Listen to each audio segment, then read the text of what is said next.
What's going on YouTube, and welcome to another Rainy Retro video. Today we will be talking about how to stream in 2024. Let's go ahead and get started. So let's talk about why you will probably want to stream in 2024. So the first reason why, you're probably looking for game preservation. So let's talk about game preservation. So video games are still fairly new, like they're still less than 100 years old. So a lot of the games, or a lot of the original games that came out for Super Nintendo, Nintendo 64, Nintendo Entertainment System, Sega, and all that good stuff, they are no longer available, and they're pretty much held up because of either licensing issues, or well, honestly, a lot of them have to do with licensing issues, especially if you're with Nintendo. You know, just a lot of the classic games or a lot of the old games are just unavailable right now, and we're pretty much stuck with having to wait for Nintendo or another major company picks up that license and then releases it to us, whether it be through a streaming platform or through a new re-release or some sort. But again, a lot of those games are just unavailable right now. In addition, they're really hard to come by. So if you are a game collector and you're used to scalpers and having to go on eBay, this could be a very, very long process in order to play some of your favorite games. Through the power of emulation and things like that, you're able to play some of your favorite games, but at the same time, you're able to stream it and save across the internet, giving you and your viewers a taste of what it was like for you to play your favorite games growing up. The second reason you would probably want to stream in 2024 is for gaming documentaries. During my free time, I do watch a lot of gaming documentaries on YouTube, and I've always kind of wanted to be able to produce that type of content as well. But what held me back before was, one, I didn't have a streaming PC.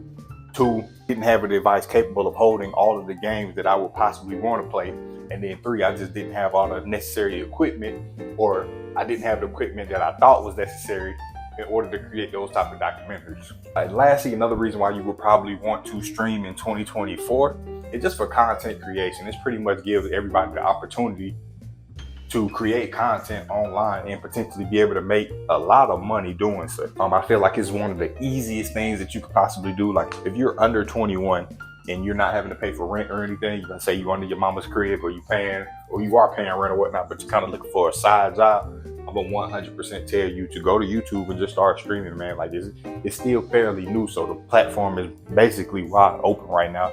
Like even if you do decide to copy somebody else, like I'm pretty sure you're going to be able to find your own lane while you're doing such things. Let's get into some of the things that you'll need. Let's just go ahead and start with budget.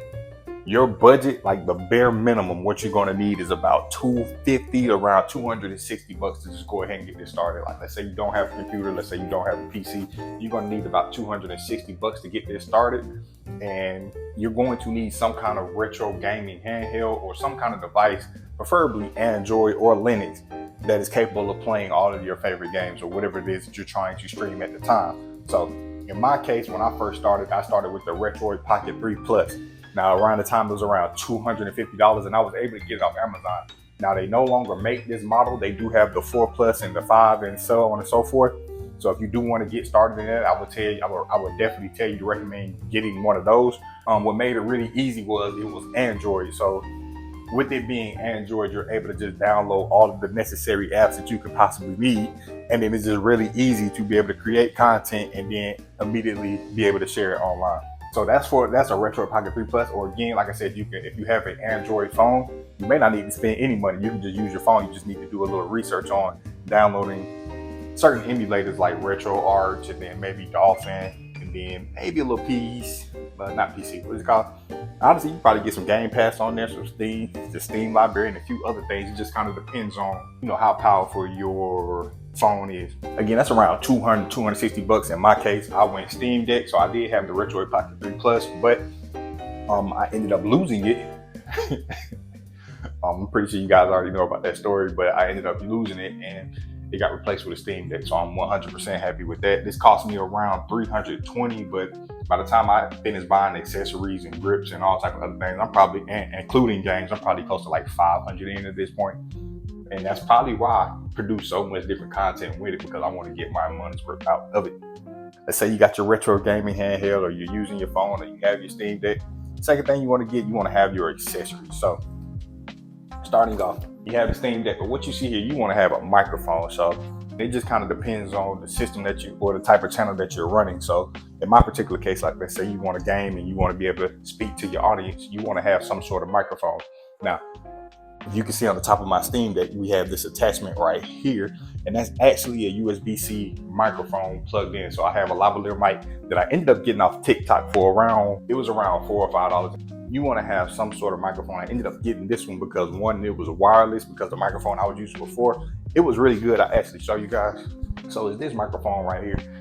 It's honestly a pretty great sounding microphone. It looks legit. Like, it's pretty much like one of those podcasting type mics. But the only issue with this was, like, you have to have it boomed or have something to hold, which I definitely have. But, you know, when the cord moves, it may disconnect. And then I was actually having some audio issues with it. Like, it's so sensitive, it picks up everything. So I did a recording with the window open, and we have a fountain outside. So while I was recording audio, it was picking up all of the fountain noises as well. And it just sounded really, really staticky once it was time to edit. So that's just something you want to keep in mind. Like, when you get your microphone, just double check. Some of them may be like really, really sensitive to sound. But again, this is one of those, this was not a cheap microphone either. That's probably why it's so good. Like, a lot of artists use this when they're doing music. Yeah, if you're on a budget, you want to grab one of those smaller ones. It's just easy to work with, easy to maneuver, and then you're able to just kind of travel and do everything with. Like, I just can't throw that in my Steam Deck case and then going about my business. But the small lavalier mic, I definitely can. Now, you could go with a wired mic as well, which I do have one set, which is, again, this is honestly what I was using beforehand. So first I was using the big mic that I showed you earlier. Then I switched to this one right here, mainly because I got tired of having to lug that big thing around and I wanted to be able to play on couches. So using this was pretty cool. Everything worked out perfectly fine, but it was also very staticky because of, I guess, this little piece right here. But it was just a lot of static while I was recording. If you watch some of my previous lives where I did go live with this microphone, you'll kind of hear that static noise in there. And in my opinion, it just kind of ruined the video for me. So purchasing the wireless lavalier mics was most definitely an upgrade and an improvement on my videos. Because I don't know if, like, as you guys can hear, it just sounds way more clearly, and I'm able to move around freely and record, you know, without having to be tethered to my Steam Deck. So that's great, super great. All right, the next thing you're gonna need is some kind of gaming headphones. Now, you could just play directly from your device and then just turn the speakers up all the way. But if you're playing anything like a first-person shooter or anything, or like maybe Apex or Call of Duty, in my case Apex, you want to have some kind of headphones. Now, with the Steam Deck, I'm more than likely I'm pretty sure you have some kind of wireless headphones already, which will work 100%. Most of them, at least. I know my JBLs, they work, but there's a crazy delay. So if you don't want a delay when you're gaming and streaming, you want to get some wired headphones. I went with these because, one, I got it off TikTok shop. They were on sale for about $4. It had a cool design, but then it also said it had a built-in mic. So, which you can see right here. So right here. So if I didn't have this, I could also use this as a microphone. But I'm not gonna lie to you, the mic does not sound the best, which I didn't expect because they were only $4 headphones, but the sound is absolutely amazing on them. So I will 100% take that. I'm cool with that. And it works with my Steam Deck, cell phone, and everything else.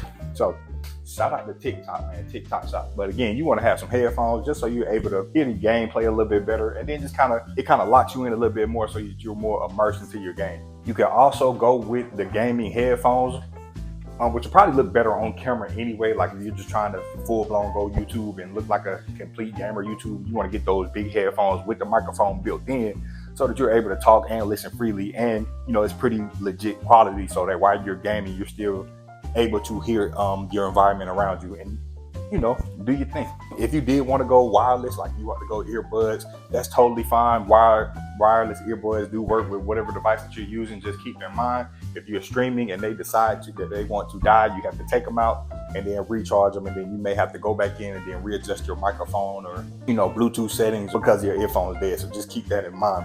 Wired is always going to be the best way to go if you're just not trying to have any type of delay, or if you're just trying to make sure that you have a complete stream without having to stop too many times. Okay, the next thing you're going to need, there's certain apps that you want to have. You want to either have the YouTube app or you want to have the Twitch app. So I'm going to give you guys the difference between the both of them, because when they first start, of course, most gamers know about Twitch. But let's say you don't. So Twitch is pretty much YouTube, but specifically for gamers. So all the different channels are, you know, pretty much the different games that you would possibly want to play or possibly want to see somebody else play. This is really good for, one, like we talked about earlier, game preservation. But then what's also good is you're able to really build your audience based off of the games that you play. So if you were just really like a Super Crash Bandicoot fan, or you're like a Super Mario fan, you're going to be able to find your community because there are a lot of other people who are also playing those same exact games. But at the same time, you may also find that there are not too many people playing the game. A couple of instances where the not so popular games or games that haven't been re-released, such as like Power Stone or games like that, when you're playing them, when you go into the Twitch app and you start looking, it may say like, it may have a few different followers, but you'll see like 0 people currently playing it or something like that. And it should just let you know like, hey, this is a lane that's potentially open for you to hop in there and kind of create content, especially if you're not looking to try to compete with a whole bunch of people in that space. So keep that in mind. So you can just do that on Twitch, but YouTube, you're able to stream and do the same thing as well. The only difference between Twitch and YouTube is you're more likely to catch a stray. And when I say a stray, it's just somebody who just random, who just so happen to be on YouTube, not specifically looking for any type of gaming content. They just on YouTube, and YouTube decided to put you on the home page or notify them, hey, that we're live. Okay, so as far as essentials, that's pretty much everything you will need. But let's go ahead and get into the bonus section. These are some of the things that you probably will want to add to make your streaming experience a little bit better. So very first thing I would suggest getting is, of course, an iPhone or any type of phone really, but I'm gonna say iPhone because it's just compatible with everything that's kind of going on online right now, right? So if you're on TikTok, or if you're doing TikTok or Instagram, or you're trying to make any type of real type format, it looks best on an iPhone. I have multiple devices. I've used a lot of different Androids. Even if you have the Retro Pocket 4, 3 Plus, or anything above that, again, they're Android based anyway. So you would just be able to download your apps, including something like, or download your videos and then be able to edit directly from the device and then be able to put it straight on YouTube or whatever your streaming platform is at the time. But you just definitely want to have some kind of phone. Another reason why you want to have a phone is because you can use it as like a second monitor. So in my case, I'm streaming with the Steam Deck, and I don't really want to have to switch out of my game, go to YouTube just to kind of be able to watch to see if anybody left a comment. So what I'll do is I'll use my cell phone or one of my backpacks, Rainey pack, shameless plug, to just kind of look at what's going on live. So I have my live video streaming from either my phone or from my backpack. And I'm just able to just quickly look at the comments and see if anybody liked anything, said anything, or subscribed. So it just kind of, I'm able to continue to be able to be tapped into what's going on around me while still being able to play my games. Another thing that you possibly want to have, again, if you don't have a cell phone, if you don't want to use your cell phone as a monitor, then I would suggest actually having some kind of gaming monitor. But not even a gaming monitor, but just some kind of monitor, right? So in this case, as you guys can see, it's just a regular HDMI monitor. Honestly, depending on your location, you could possibly go outside and find something laid out in the trash. At least that's how it is in my situation, being in California. A lot of people just throw out a lot of old TVs, computer monitors, and they just leave them outside. So you would be able to potentially go outside and grab yourself one. If you have an HDMI TV, you can just plug that in. If you have a USB-C monitor off of Amazon, you can use that as well. You just want to make sure you have some kind of, just to have an extra monitor for one. Again, if you want to look at your chat or whatnot, but 2, if you just wanted to upscale your games and be able to have that home console experience, then boom, that would just be the way to go. Again, none of this stuff is needed. Like everything that you could possibly need was in that first half of the video, but these are just extras to make your streaming experience just a little bit better. And with extra monitors, you can use a cell phone, you can use an actual monitor. If you have AR glasses like I do, they have like mini HD monitors inside, so you're able to blow up your content. You're able to use an iPad. You can use any type of tablet. Just any kind of second monitor to where you're not having to come out of your gameplay to respond to the world. Now let's get into the software. Just some of the software you will need. I'm gonna start with Steam Deck. If you're using a Steam Deck, you want to download OBS Studio. It's in the Discover store. It's free. Just download that and then really learn how to use it. Right, like it's a simple setup. I might do like a quick tutorial on that, but you want to have OBS, and then you're able to stream directly to Twitch or stream directly to YouTube. In addition, it also records the footage for you if you would want it to, right? So if you wanted it to record your gameplay and everything that's going on and you had the space for it, it's also able to do that. So that's definitely one of the softwares that you're going to need. Second software you're going to need is some kind of video editing software. The software I'm gonna suggest is CapCut because 1 is free, 2 is pretty much configured for like Instagram and TikTok, and then 3, you get a lot of different effects or whatnot. So you don't necessarily need to be a professional editor in order to get professional quality videos. So again, CapCut is free. You can get it on Mac, you can get it on iPhone, you can get it on Android, you can get it on pretty much everything but Linux. I guess that's the only caveat. But if you want to do everything on Steam Deck, then there is an app called OpenShot Video Editor. That is the software that I use on my Steam Deck when I want to, post something really, really quick without having to send it to my Mac or save it to a hard drive in order for me to like really edit. This is more so for quick edits, or if I just really don't want to transfer my footage to another device. It's pretty much drag and drop. It's just like any other video editing software. There's nothing too special about it. But honestly, that's it. It's just nothing really too special about it. It's just really, really basic. You're going to get basic fonts, basic effects, just basic everything. But it's really, really good for just creating content or preserving just some of your gameplay and putting it directly on YouTube if you wanted to edit it. And that's pretty much all the software you would kind of need. Like if you do decide to download anything extra, that's just kind of on you. But for base model, just getting started and putting out content, that's all you're going to need. So now let's go ahead and talk about the best part of streaming in 2024 is obviously the game. Growing up, you actually needed to have money in order to stream. Like you needed a gaming system or PC, you needed a capture card, you needed to have fast Wi-Fi, you need to have a crazy collection of games on top of that, which could have ran you who knows however much amount of money. And then like not only that, like your PC, it needed to be actually configured to be able to run AAA gaming. So if you thought you was just going to go to Walmart, buy a little simple laptop and then play some of your favorite games, you would be in for a very rude awakening and a huge surprise.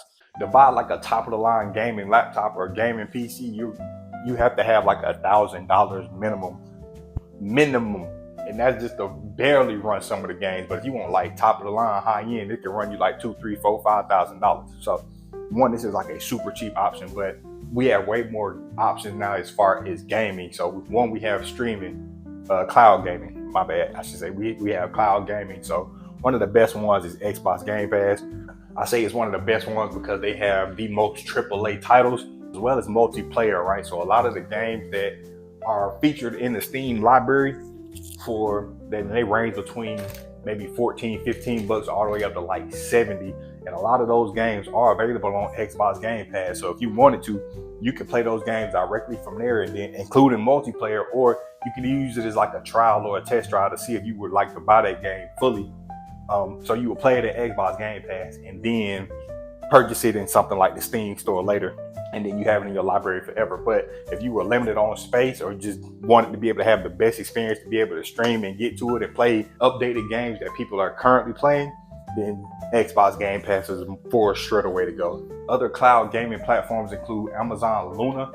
I think that's specific to just Amazon devices. So if you have a Kindle Fire or that Roku stick, not the Roku, the Fire stick or the Fire tablet, anything Amazon or Fire related, they have their own gaming platform. But you're able to play like some other popular games, including Fortnite, Rocket League, and just a few other games like that that's in their realm. And then you also have the Epic Game Store. You're able to download it and install it just kind of like how you did the Xbox Game Pass.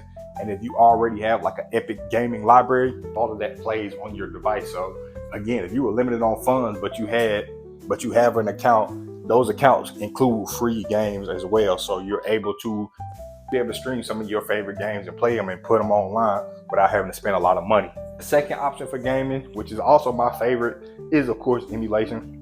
I'm able to play a lot of my childhood games, and we're able to experience those same games with people online who also played those games and want to experience them in 2024. And lastly, the last option of gaming is the Steam library. If you're unfamiliar with Steam, it's pretty much the gaming library, but specifically for PC games. And you will be surprised just how many games are in there. A lot of the AAA games that release today are on the Steam library, as well as a lot of the old games too. So if they release for PlayStation, Xbox, GameCube at the time, well, not GameCube, but PlayStation and Xbox, if they released on those systems back in the day, more than likely they had a PC version too, and more than likely it is in the Steam store. So it would not be difficult for you to find and play games in 2024, especially on a retro gaming handheld. Not to mention, if you were to buy a retro gaming handheld, a lot of them, especially today, come with thousands of games already. You would just need to set it up and make sure you have, either Twitch or YouTube on there to where you can actually stream those games. And just lastly, some tips that you guys can possibly use while you're streaming. So the first tip is you want to make sure you have at least 2 to 4 hours to stream, right? And I say 2 to 4 hours because you could be sitting there for close to 2 hours before anybody even decides to hop in your room and possibly interact. So just keep that in mind. Whatever it is that you're possibly streaming, if it's like some content, or if you're talking, or if you're specifically trying to beat a certain stage, or even a whole game, just you want to make sure you have at least 2 hours set apart to stream. And I always say between 2 and 4 hours. You don't really want to go over 4 hours. If you're going over 4 hours, then it has to be like one of those streams where you're trying to beat the entire game in one session. But if you're streaming for 4 hours and you kind of bouncing around, you got to keep in mind, after that stream ends and you start typing in hashtags and you're trying to make sure people come find it, you don't want it to be too random, and you don't want it to be too long. You want people to come in, watch your video, leave a like, possibly subscribe, and then keep it going on. Another tip is reels are going to help you with followers, and they're going to help you with subs. So if you're on Instagram, TikTok, YouTube, whatever, your reels are going to help you get a whole bunch of followers. It's going to get your following up, it's going to get your engagement up, and it's going to get your views up. All right. Another tip is be aware of the music while you're playing some of these games. I know the game may be old, but that song, that soundtrack is for sure up for copyright. So the last thing you want to do is post this video, do all that work, beat the game, put it on YouTube, and then you get a copyright strike because the artist decided, hey, I want to continue to make money off this song, and you can't. That would kind of suck. So just keep that in mind. Like if you're playing a game, especially like a racing game or any kind of action game, you want to go into the options menu and cut the audio, or cut the music at least. Keep the audio and all the different sounds, but you want to cut that music off, or you are likely to get a copyright strike on YouTube. And then lastly, in between sessions, you just kind of want to get some fresh air. Like it's not healthy to sit in one spot for too long, especially playing games all day. So just in between sessions, whatever you're playing, or whatever, if you beat a level, or if you're playing like Apex or any first person shooter and you die, at the end of that match or the end of that round, just go ahead and work out, or go get some fresh air, man. Again, you just don't want to be sitting too long.